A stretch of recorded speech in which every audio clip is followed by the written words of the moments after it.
Hi అండి. నేనైతే మునక్కాయ నీళ్ళలో పచ్చడి పెట్టుకుంటున్నాను అండి. కొద్దిగా మునక్కాయలు తెచ్చినారు మా ఆయన, కొంచెం ఎక్కువగా కూరకు సరిపోయే మాది కాకుండా ఇంకొంచెం ఎక్స్ట్రా ఉండింది, ఒక 2 కట్టలు. సరే కొంచెం పచ్చడి చేద్దామని చేస్తాను.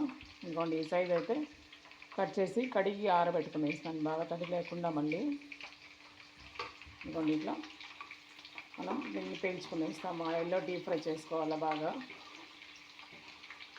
ఇది కొంచెం బాగా కాలిపోయినాయంటే బరువు లేకుండా తేలిగ్గా అయిపోతాయండి ఇవి.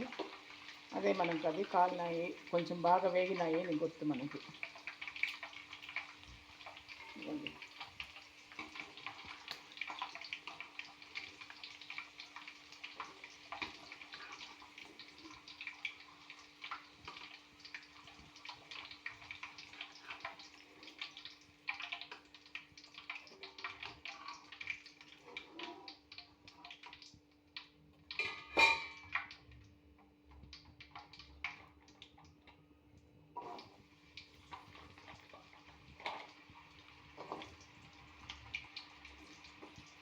ఇట్లా కొద్దిగా వేసుకొని కొంచెం మంట మీడియంలో పెట్టుకొని మనం వేయించుకుంటే బాగుంటుందండి. ఇవ్వండి మెంతులు, జీలకర్ర, ఆవాలండి. ఇవి మెంతులు 2 స్పూన్ వేసుకున్నా, ఆవాలు 1 స్పూన్ వేసుకున్నా, జీలకర్ర కూడా 1 స్పూన్ వేసుకున్నానండి. అది పౌడర్. ఇది వేయించుకొని ఇందులోనే దంచి పెట్టుకున్నాను. ఇవ్వండి ఉప్పు, పసుపు, చింతపండు క్లీన్ చేసుకొని కడిగేసి బాగా కొంచెం నీళ్ళు కొంచెం బాగా కాగే వరకు కాంచుకొని అందులోకి అయితే చింతపండు వేసేసినాను. ఒక 1 మినిట్ అట్లే పెట్టేసి మళ్ళీ నీళ్ళు వారుగా వంచేసినానండి. ఇప్పుడు ఇక్కడ ఓన్లీ చింతపండు మాత్రమే ఉంది. ఇది కొంచెం బాగా మెత్తగా అయిపోయింది. మనము మిక్సీకి వేసుకుంటే మెత్తగా అయిపోయేలాగా మెత్తగా అయిపోయిందండి ఇది. ఇందులోకి ఇదిగోండి ఉప్పు, పసుపు ఇందులోకి వేద్దాం. ఇందులోకి వేసి దీన్ని మిక్సీ పట్టుకుని వేసినామంటే సరిపోతుంది. ఆయిల్ అయితే ఇదే సరిపోతుందండి. ఇది కాగిన వేగిన తర్వాత ఇదిగోండి కొంచెము మంట ఎక్కువైందంటే ఇట్లా విడిపోతాయండి. ఇట్లా లేకుండా కొంచెం మంట సన్న మంటలో పెట్టుకున్నామంటేనే కొంచెం నీట్గా బాగా కాలుతాయి. ఇదిగోండి మునక్కాయలు అయితే వేయించుకుని వేసినామండి. ఇదిగోండి ఇట్లా బాగా వేగిపోయినాయి. ఇప్పుడైతే ఇదే ఆయిల్లో మనం ఆవాలు వేసుకునేస్తాం.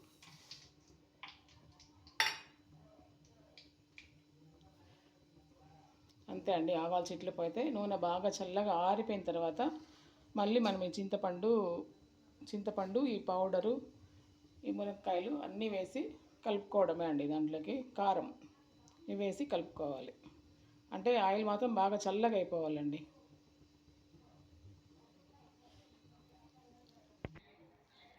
నూనె అయితే బాగా ఆరిపోయిందండి. ఇది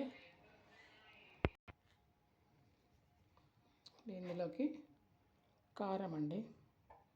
కారం పౌడర్ మాది కొంచెం డార్క్గానే ఉంది కలరు. పాత మిరపకాయలు, అది కొంచెం ఇంకా ఇంట్లో మిరపకాయలు కాబట్టి వాడక తప్పలేదు, వాడుతున్నామండి.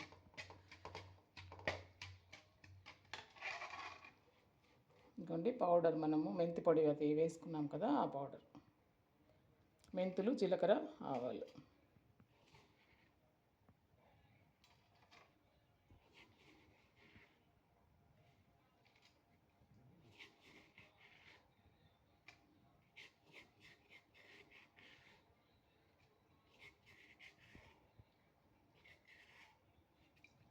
ఇదండి. ఇది బాగా కొంచెం కలుపుకునేసి తర్వాత ఇదిగోండి చింతపండు కూడా దాంట్లోకి వేసేస్తాం. బాగా మిక్సీకి పట్టుకున్న కూడా దాంట్లోకి వేసేద్దాం. ఇదిగోండి చింతపండు కూడా వేసి దాంట్లో కలబెట్టేస్తానండి. ఇప్పుడు చింతపండు, ఉప్పు, పసుపు, ఇదిగోండి తెల్లగడ్డలు, కొద్దిగా ఇంగువ అండి.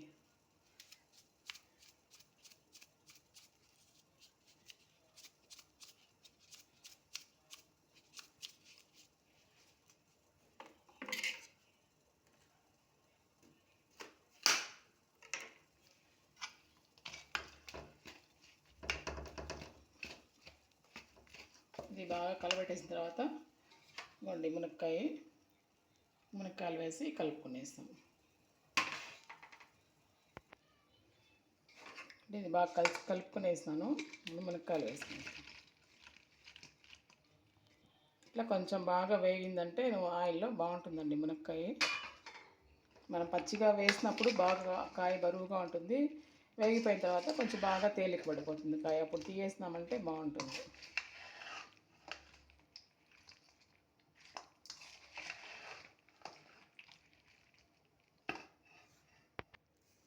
ఇదిగోండి ఇట్లయితే కలుపుకొని వేస్తానండి. కొంచెం ఇంకా ఇప్పుడు నేను నైట్ టైం వేస్తాను.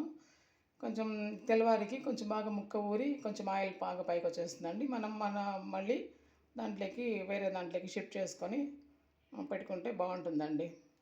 ముక్క ఊరిందంటే మాత్రం చాలా బాగుంటుంది టేస్ట్. ఓకే అండి, థ్యాంక్ యూ. ఇదిగోండి అట్లే నేను పాలు కాంచుకున్నా తాగేదానికి. నైట్లో మనం పడుకునేటప్పుడు పాలు తాగితే సాధ్యమైనంత వరకు లేడీస్కి మోకాలు నొప్పులు రావు అంటారండి అందరూ. కాబట్టి ఖచ్చితంగా తాగాల్సిందే. కాబట్టి నేనేమో అలవాటు చేసుకున్నానండి. నేను ఒక 10 ఇయర్స్ నుంచి కంటిన్యూగా పాలు అయితే తాగుతాను. ట్రై చేయండి అందరూ కూడా. ఎంత మాత్రం వీలైనా కూడా పాలు ఒక గ్లాస్ తాగేసి పడుకోండి నైట్ టైము. మోకాలు నొప్పులు రావు అని కాదు, కన్ఫామ్గా అయితే మనం ఏం డాక్టర్లు కాదు కదా చెప్పేదానికి. సాధ్యమైనంత తగ్గించుకోవచ్చు. మన జబ్బుల్ని మనం కొద్దిగా తగ్గించుకునే ప్రయత్నం అయితే చేయొచ్చు. ఓకే అండి, థ్యాంక్ యూ. పికిల్ నచ్చితే లైక్ చేయండి, షేర్ చేయండి, సబ్స్క్రైబ్ చేయండి. Thank you. Good night.